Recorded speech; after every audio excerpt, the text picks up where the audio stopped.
Let's start with the truth. Abandonment hurts. It isn't just the ache of someone walking away. It's the echo that lingers long after their footsteps disappear. It's the quiet question that loops in your mind at 2 a.m. What was so wrong with me that they left? Abandonment doesn't always arrive with a slam door or a final goodbye. Sometimes it's silence. It's unanswered calls, distance that keeps growing, energy that shifts without explanation. It's a subtle ghosting that chips away at your confidence. You try to rationalize. You tell yourself they're just busy. They'll come back. It'll make sense eventually, but it doesn't. And what's worse, your brain doesn't treat abandonment like an event. It treats it like identity. The voice inside begins to whisper cruel things. You're too much. You're not enough. If you were truly lovable, they would have stayed. If you mattered, they would have shown up. And when we hear those messages enough, especially when they come from people we trusted, it's easy to start believing them. We begin to confuse someone else's inability to stay with our unworthiness. But here's what I need you to know. Being left is something that happened to you. It is not who you are. You are not the abandonment. You are the one who stayed through the aftermath. You are the one who carried the silence, the confusion, the heartbreak, and you're still here. That is resilience. That is power. Abandonment isn't a definition. It's a wound. Wounds need tending, not shame. They need compassion, not hiding. They need truth, not the toxic narrative that says your pain is a result of your inadequacy. Pain is real, but pain is not truth. Pain is a signal, a spotlight, a teacher. But it is not your identity. You are more than who left you. You are more than what they didn't see in you. You are not broken. You are becoming. When someone walks away in your hour of need, when they drop their end of the rope, it doesn't always mean they're cruel. Sometimes it means they're drowning in their own sea of fears, limitations, or unhealed trauma. And sometimes people don't even realize the damage they've caused. They walk away casually, but for you, it was an earthquake. Here's the uncomfortable but freeing part. Their choice is not your control. And their choice is not your fault. We are wired for connection. We long to be seen, to be known, to be chosen. So, when we are left, especially by someone we trusted, the shame rises. The questions rage, but that moment is not where your story ends. That moment is where your strength begins. Healing from abandonment means rewriting the narrative, not pretending it didn't happen, but refusing to let it shape your identity. It means saying to yourself, yes, I was left. Yes, it hurt. But no, I am not unlovable. I am not defined by who walked away. I am defined by who I choose to be, even in the absence of others. Some of the strongest people I know were abandoned by parents who never learned to love, by partners who couldn't handle vulnerability, by friends who were scared of intimacy. And yet they stayed with themselves. They stood up again, and eventually they built something so powerful from the wreckage: self-respect. That's what's possible when you stop chasing people who left and start choosing yourself with a kind of loyalty you wish they had given you. You are not waiting for anyone to return. You are not a puzzle piece someone else forgot. You are the whole damn picture. And the right people, the right love, the right friendships, they will not abandon you when the ground shakes. They will show up. They will stay. But first, you have to stay with you, stay with your healing, stay with your truth, stay with the parts of yourself you've spent years trying to hide. Because those are the parts that need you most. The wound of abandonment can teach you how to love yourself in ways never imagined. It teaches you how to build a home within instead of always hoping someone else will rescue you.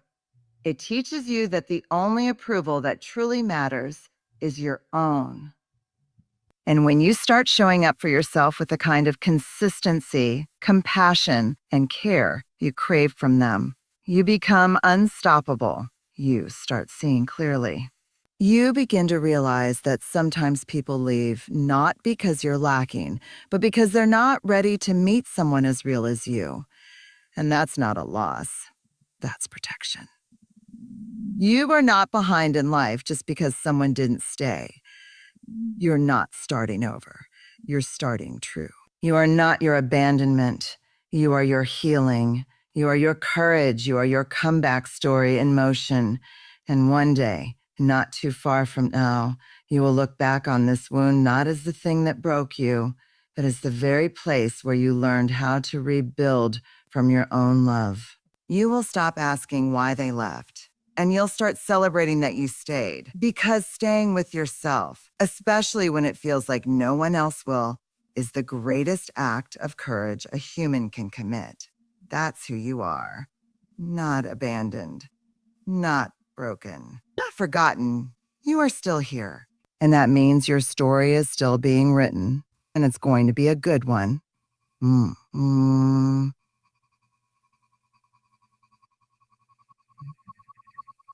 The end, it's like about the silence, not just the quiet you hear in a room, but the silence between you and someone you trusted, the silence that screams louder than any argument, the silence that follows your vulnerable message and never gets a reply. It hurts deeply. When someone you loved, supported, or opened your heart to suddenly goes quiet, it doesn't just confuse you, it rattles your sense of worth. You begin to search for answers in all the wrong places. What did I do wrong? Or was I too much? Did I say something? Why am I so easy to ignore? But what if, just what if, the silence isn't about you? What if their silence isn't a reflection of your value, but a reflection of their own fear, confusion, or internal chaos? See, when people go silent, especially when we're in pain or reaching out, our minds automatically fill the gap. And when left unchecked, the stories we create in that silence are almost always shaped by our shame. We tell ourselves, I must have done something wrong. If I mattered, they would have answered. This silence means I'm unworthy of love, of presence, of belonging. But here's a truth that will begin to set you free. Their silence is not your identity. It is often their protection mechanism, their coping tool, their fear response. We are all carrying battles that the world doesn't see. Some people, when faced with vulnerability, retreat. Some people, when they feel overwhelmed or exposed, shut down. Some people were never taught how to communicate when emotions are high, so they disappear into silence because it feels safer than connection. It doesn't make it right. But it does mean it's not always personal. Their silence is about their emotional bandwidth, not your value. It's about their coping skills, not your character. It's about their unfinished story, not your ending. Let's be real. Being ignored or ghosted, especially when you're vulnerable, is emotionally brutal. It can trigger every abandonment wound you've ever carried. But your job is not to take on the weight of someone else's emotional limitations as if they were evidence that you are too much or not enough. Sometimes they fear being seen. Sometimes your strength, your emotional openness, your ability to be real, it makes them face parts of themselves they aren't ready to meet. So they run, and you are left holding the echo. But let me be clear. Just because you're holding their silence doesn't mean you should carry their shame. You are not responsible for other people's inability to show up. You are not responsible for decoding someone else's withdrawal. And you do not need to shrink yourself in hopes that maybe they'll finally speak. Because the truth is, silence isn't always passive. Sometimes it's an emotional choice rooted in fear, discomfort, or avoidance. And when you base your worth on how often people respond to you, you build your self-esteem on unstable ground. Your value doesn't rise and fall with someone else's voice. You matter, even when they don't reply. You are worthy, even when they disappear.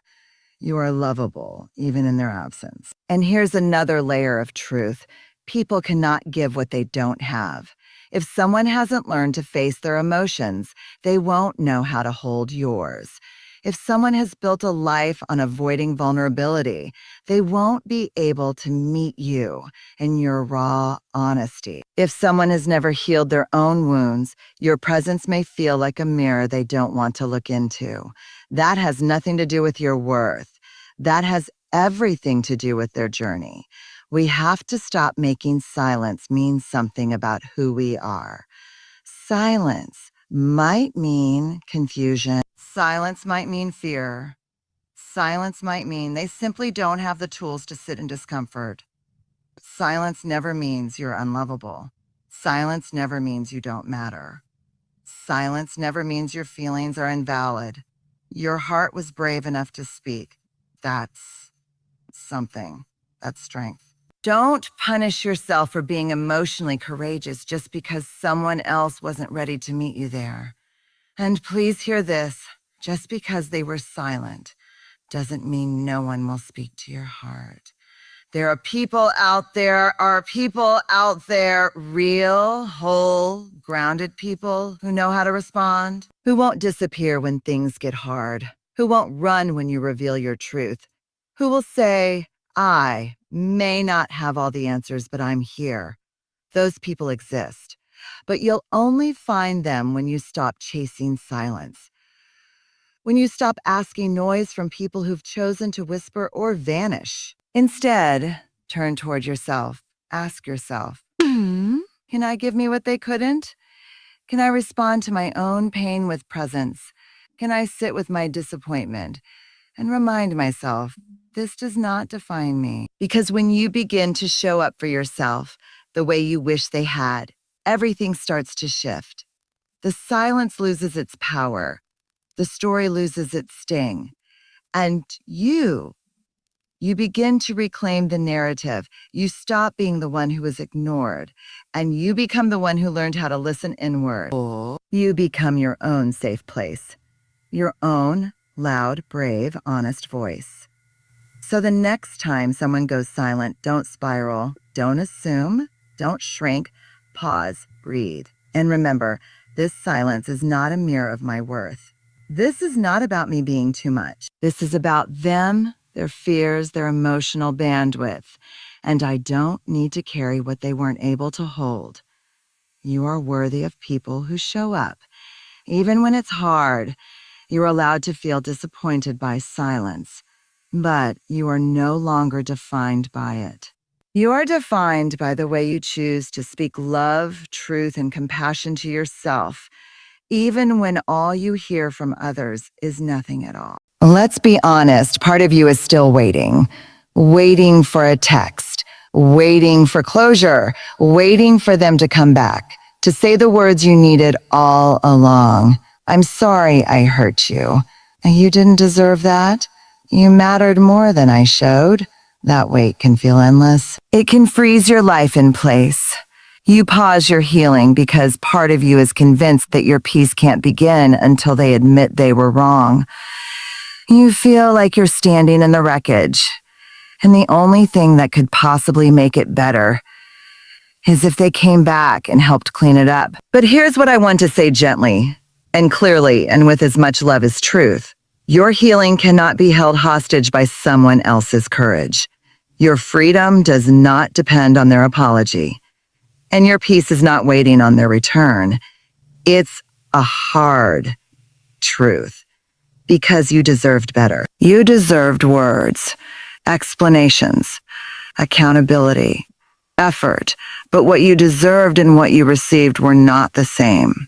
And now here you are left with the task of healing yourself from a pain someone else caused without their help. And that feels so unfair because it is. But fairness is not what healing requires. Healing asks something different.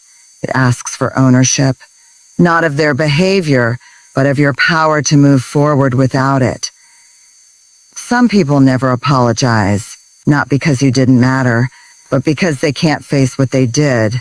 Because shame has locked them into silence, because growth terrifies them more than regret, and waiting for those people to come back will only keep you stuck. You don't need them to fix it. You need to stop believing they hold the key to your wholeness, because they don't. They never did. You do. Every day you spend waiting for their words, you give away your power. You turn your pain into a prison, hoping the person who broke you will be the one to set you free. But freedom doesn't come from outside. It rises from within. You can give yourself what they wouldn't: acknowledgement, validation, compassion, understanding, closure. You can speak the words over your own soul that you were hoping to hear from them. You didn't deserve what happened. You are worthy of love and respect. You are not defined by the way they left. That voice inside you, the one that's been silenced, ignored, waiting in the dark, it's still there. And it's strong. It doesn't need anyone else's permission to start healing.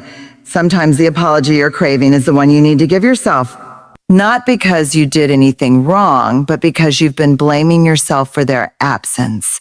Forgive yourself for waiting so long. Forgive yourself for thinking their return would save you. Forgive yourself for hoping they would show up when you needed them most.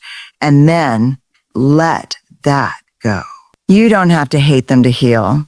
You don't have to get revenge or cut them out of your memory to move on. You simply have to stop believing they hold something you need in order to be whole. They don't. Your life does not start when they say, "I'm sorry." It starts the moment you say, "I'm done waiting," because you can choose healing even in their silence. You can choose growth even without an apology. You can build peace on your own terms. You can stand in your own power and say, "I am not waiting anymore." This isn't about pretending it didn't hurt. It did. It still might. This is about not giving your healing over to someone who wasn't willing to stay. It's about reclaiming your voice from the echo of their absence. You are allowed to miss them and move on. You are allowed to still want closure and also realize you don't need it to be okay. You are allowed to hurt and also to rise. Because healing is not dependent on what others are willing to give. It's built on what you're willing to believe about yourself. That you're enough. That you're strong. That you're allowed to start over. And that you are not broken, just becoming. The apology would be nice. Just not necessary. Your peace does not live in their mouth. It lives in your heart. It lives in your heart. It lives in your choices. It lives in the moment you stop looking back and decide instead to look forward. You are not unfinished. You are not incomplete. You are not waiting. You are becoming. So take a breath. Take your power back. And remember this. You can heal yourself. You can choose yourself. You can move forward, whether they ever say a word or not, because your healing is yours, and no one, not even the one who hurt you, can take that away. Pain isn't the enemy. I know that sounds almost offensive when your heart feels like it's in pieces, when it's hard to breathe, when the nights are heavy, when the people you counted on are no longer there. Pain comes like a wave, unexpected, consuming. And yet, it carries something with it. Something sacred, something we're rarely taught to look for. An invitation not to destroy us, but to deepen us, to strip away the noise, to ask better questions, to reveal what was always there, just waiting to be uncovered, your self-worth. Because pain doesn't just break you, it also reveals you. The truth is, when things are good, when people love you well, when the world is responding positively to you, it's easy to believe you're worthy. It's easy to say, "I love myself," when everyone else seems to love you too. But when the lights go out, when people disappear, when the relationship ends, when the text doesn't come, when you're sitting alone in your car crying because no one showed up, That's where the real work begins. That's when you find out what you really believe about yourself. That's when the pain asks you, who are you without their approval? But do you still believe you matter when no one tells you so? Do you see your worth even when you feel invisible? Pain strips you down to your rawest self. And as brutal as that is, it's also honest because it gives you the chance to build something real, something rooted. Not in performance, not in people pleasing, not in being chosen, but in being whole just as you are. This is the opportunity that pain offers us. To finally look at ourselves with tenderness instead of judgment, to stop searching for someone else to define us and to start defining ourselves, to walk into the quiet and say, even here, even now, I choose me. That choice is not easy. It takes everything because the world will try to convince you that your worth lives outside of you. In your job, in your relationship status, in your likes and followers, in whether they stayed or left. But what if you stopped measuring yourself by what walked away and started measuring yourself by what stayed? Your resilience, your truth, your capacity to still love in the aftermath. That's where your self-worth starts to deepen. Not on the mountaintops, but in the valleys. Not in applause, but in silence. Not when you feel celebrated, but when you feel unseen. And still choose to rise. Pain is a teacher. And though you didn't ask for this lesson, though you never wanted it, it can still offer you a wisdom that comfort never could.